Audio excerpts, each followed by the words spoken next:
Satu, sistem pemerintahan. Bangsa kita sebenarnya adalah bangsa pembelajar.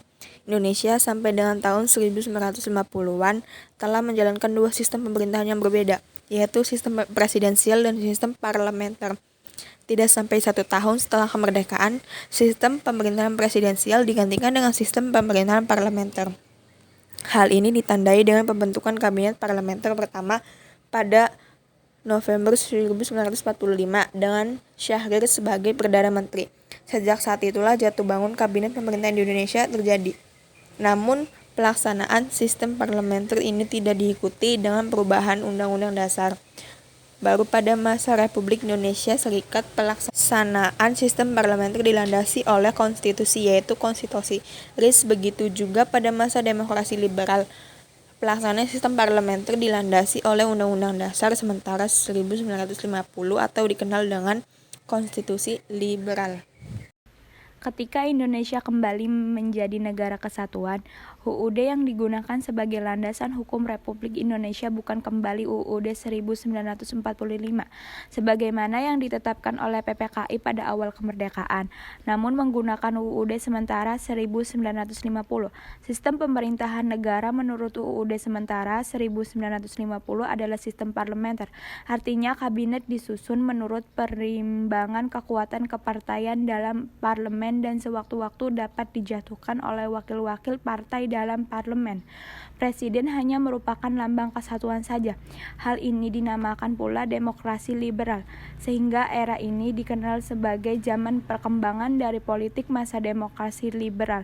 Sistem kabinet masa ini berbeda dengan sistem kabinet RIS yang dikenal dengan Zakon Kabinet. Salah satu ciri yang nampak dalam masa ini adalah kerap kali terjadi pergantian kabinet. Mengapa seringkali terjadi pergantian kabinet? Hal ini terutama disebabkan adanya perbedaan kepentingan di antara partai-partai yang ada.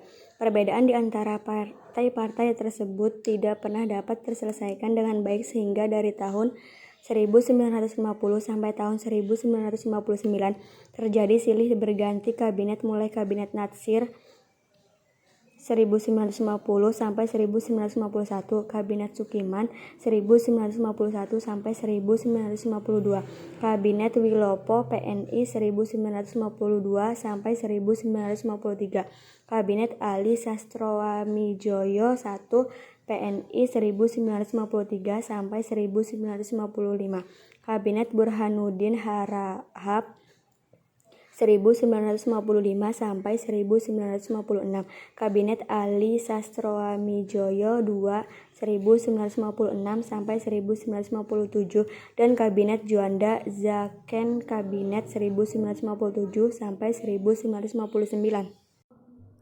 Kalau kita perhatikan garis besar perjalanan kabinet di atas, nampak bahwa mula-mula Mas Yumi diberi kesempatan untuk memerintah.